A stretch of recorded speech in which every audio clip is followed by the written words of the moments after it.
After the race, the cars came scudding in towards Dublin, running evenly like pellets in the groove of the Naas Road.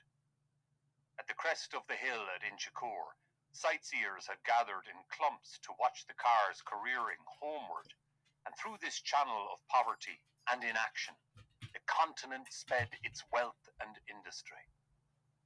Now and again, the clumps of people raised the cheer of the gratefully oppressed.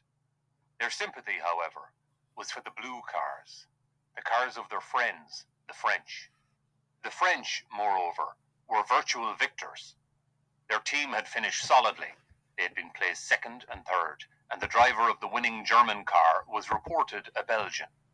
Each blue car, therefore, received a double measure of welcome as it topped the crest of the hill, and each cheer of welcome was acknowledged with smiles and nods by those in the car. In one of these trimly built cars was a party of 4 young men whose spirits seemed to be at present well above the level of successful Gallicism. In fact, these 4 young men were almost hilarious. They were Charles Seguin, the owner of the car, André Rivière, a young electrician of Canadian birth, a huge Hungarian named Valona, and a neatly groomed young man named Doyle. Seguin was in good humour because he had unexpectedly received some orders in advance.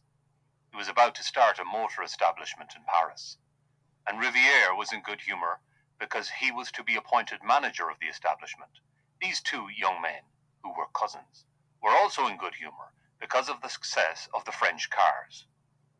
Valona was in good humour because he had had a very satisfactory luncheon, and besides, he was an optimist by nature. The 4th member of the party, however, was too excited to be genuinely happy. He was about 26 years of age, with a soft, light brown moustache and rather innocent-looking grey eyes. His father, who had begun life as an advanced nationalist, had modified his views early. He had made his money as a butcher in Kingstown, and by opening shops in Dublin and in the suburbs, he had made his money many times over. He had also been fortunate enough to secure some of the police contracts, and in the end, he had become rich enough to be alluded to in the Dublin newspapers as a merchant prince. He had sent his son to England to be educated in a big Catholic college, and had afterwards sent him to Dublin University to study law. Jimmy did not study very earnestly and took to bad courses for a while. He had money and he was popular, and he divided his time curiously between musical and motoring circles. Then he had been sent for a term to Cambridge to see a little life. His father, remonstrative but covertly proud of the excess, had paid his bills and brought him home. It was at Cambridge that he had met Seguin. They were not much more than acquaintances as yet, but Jimmy found great pleasure in the society of one who had seen so much of the world and was reputed to own some of the biggest hotels in France. Such a person, as his father agreed, was well worth knowing, even if he had not been the charming companion he was. Valona was entertaining also, a brilliant pianist, but unfortunately very poor. The car ran on merrily with its cargo of hilarious youth. The 2 cousins sat on the front seat. Jimmy and his Hungarian friend sat behind. Decidedly, Valona was in excellent spirits. He kept up a deep bass hum of melody for miles of the road. The Frenchmen flung their laughter and light words over their shoulders, and often Jimmy had to strain forward to catch the quick phrase. This was not altogether pleasant for him, as he had nearly always to make a deft guess at the meaning and shout back a suitable answer in the face of a high wind. Besides, Vallona's humming would confuse anybody, the noise of the car too. Rapid motion through space elates one. So does notoriety. So does the possession of money. These were 3 good reasons for Jimmy's excitement. He had been seen by many of his friends that day in the company of these continentals.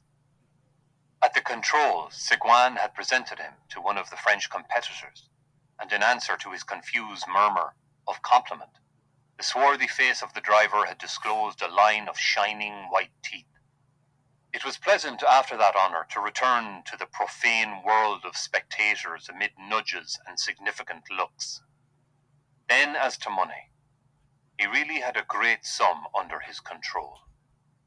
Seguin, perhaps, would not think it a great sum, but Jimmy, who, in spite of temporary errors, was at heart the inheritor of solid instincts, knew well with what difficulty it had been got together. This knowledge had previously kept his bills within the limits of reasonable recklessness, and if he had been so conscious of the labour latent in money when there had been question merely of some freak of the higher intelligence, how much more so now when he was about to stake the greater part of his substance? It was a serious thing for him. Of course, the investment was a good one, and Seguin had managed to give the impression that it was by a favour of friendship the mite of Irish money was to be included in the capital of the concern. Jimmy had a respect for his father's shrewdness in business matters, and in this case it had been his father who had first suggested the investment. Money to be made in the motor business. Pots of money. Moreover, Seguin had the unmistakable air of wealth. Jimmy set out to translate into days' work that lordly car in which he sat. How smoothly it ran. In what style they had come, careering along the country roads. The journey laid a magical finger on the genuine pulse of life, and gallantly the machinery of human nerves strove to answer the bounding courses of the swift blue anima. They drove down Dame Street. The street was busy with unusual traffic, loud with the horns of motorists and the gongs of impatient tram drivers. Near the bank, Seguin drew up, and Jimmy and his friend alighted. A little knot of people collected on the footpath to pay homage to the snorting motor. The party was to dine together that evening in Seguin's hotel, and, meanwhile, Jimmy and his friend, who was staying with them, were to go home to dress. The car steered out slowly for Grafton Street, while the two young men pushed their way through the knot of gazers. They walked northward, with a curious feeling of disappointment in the exercise, while the city hung its pale globes of light above them in a haze of summer evening. In Jimmy's house, this dinner had been pronounced an occasion. A certain pride mingled with his parents' trepidation, a certain eagerness also to play fast and loose, for the names of great foreign cities have at least this virtue. Jimmy, too, looked very well when he was dressed, and as he stood in the hall giving a last equation to the bows of his dress tie, his father may have felt even commercially satisfied at having secured for his son qualities often unpurchasable. His father, therefore, was unusually friendly with Valona, and his manner expressed a real respect for foreign accomplishments. But this subtlety of his host was probably lost upon the Hungarian, who was beginning to have a sharp desire for his dinner. The dinner was excellent, exquisite. Seguin, Jimmy decided, had a very refined taste. The party was increased by a young Englishman named Routh, whom Jimmy had seen with Seguin at Cambridge. The young men supped in a snug room, lit by electric candle lamps. They talked volubly and with little reserve. Jimmy, whose imagination was kindling, conceived the lively youth of the Frenchman twined elegantly upon the firm framework of the Englishman's manner. A graceful image of his, he thought, and a just one. He admired the dexterity with which their host directed the conversation. The five young men had various tastes, and their tongues had been loosened. Valona, with immense respect, began to discover to the mildly surprised Englishman the beauties of the English madrigal, deploring the loss of old instruments. Riviere, not wholly ingenuously, undertook to explain to Jimmy the triumph of the French mechanicians. The resonant voice of the Hungarian was about to prevail in ridicule of the spurious lutes of the romantic painters, when Seguin shepherded his party into politics. Here was congenial ground for all. Jimmy, under generous influences, felt the buried zeal of his father wake to life within him. He aroused the torpid rout at last. The room grew doubly hot, and Seguin's task grew harder each moment. There was even danger of personal spite. The alert host, at an opportunity, lifted his glass to humanity, and when the toast had been drunk, he threw open a window significantly. That night, the city wore the mask of a capital. The 5 young men strolled along Stephen's Green in a faint cloud of aromatic smoke. They talked loudly and gaily, and their cloaks dangled from their shoulders. The people made way for them. At the corner of Grafton Street, a short fat man was putting 2 handsome ladies on a car in charge of another fat man. The car drove off and the short fat man caught sight of the party. "Andre! It's Farley!" A torrent of talk followed. Farley was an American. No one knew very well what the talk was about. Valona and Riviere were the noisiest, but all the men were excited. They got up on a car, squeezing themselves together amid much laughter.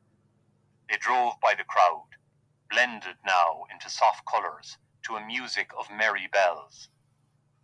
They took the train at Westland Row, and in a few seconds, as it seemed to Jimmy, they were walking out of Kingstown station. The ticket collector saluted Jimmy. He was an old man. "By night, sir." It was a serene summer night. The harbour lay like a darkened mirror at their feet. They proceeded towards it with linked arms, singing Cadet Roussel in chorus, stomping their feet at every "Oh, oh, oh, vraiment." They got into a rowboat at the slip and made out for the American's yacht. There was to be supper, music, cards. Valona said with conviction, "It is delightful." There was a yacht piano in the cabin. Valona played a waltz for Farley and Riviere, Farley acting as cavalier and Riviere as lady. Then an impromptu square dance, the men devising original figures. What merriment! Jimmy took his part with a will. This was seeing life, at least. Then Farley got out of breath and cried, "Stop!" A man brought in a light supper, and the young men sat down to it for form's sake. They drank, however. It was bohemian. They drank Ireland, England, France, Hungary, the United States of America. Jimmy made a speech, a long speech, Valona saying, "Hear, hear," whenever there was a pause. There was a great clapping of hands when he sat down. It must have been a good speech. Farley clapped him on the back and laughed loudly. What jovial fellows! What good company they were!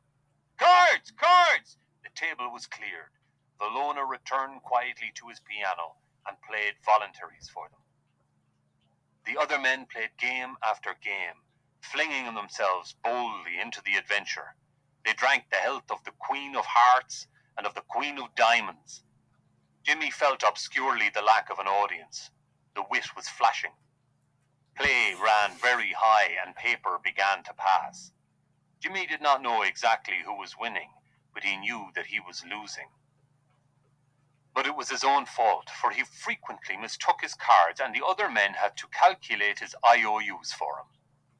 They were devils of fellows, but he wished they would stop. It was getting late. Someone gave the toast of the yacht, the Belle of Newport, and then someone proposed one great game for a finish. The piano had stopped. Valona must have gone up on deck. It was a terrible game. They stopped just before the end of it to drink for luck. Jimmy understood that the game lay between Routh and Seguin. What excitement! Jimmy was excited too. He would lose, of course. How much had he written away? The men rose to their feet to play the last tricks, talking and gesticulating. Routh won. The cabin shook with the young men's cheering. The cards were bundled together. They began then to gather in what they had won. Farley and Jimmy were the heaviest losers.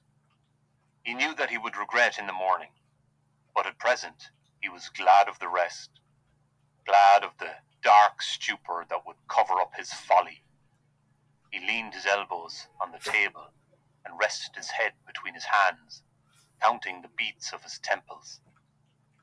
The cabin door opened and he saw the Hungarian standing in a shaft of grey light. "Daybreak, gentlemen!"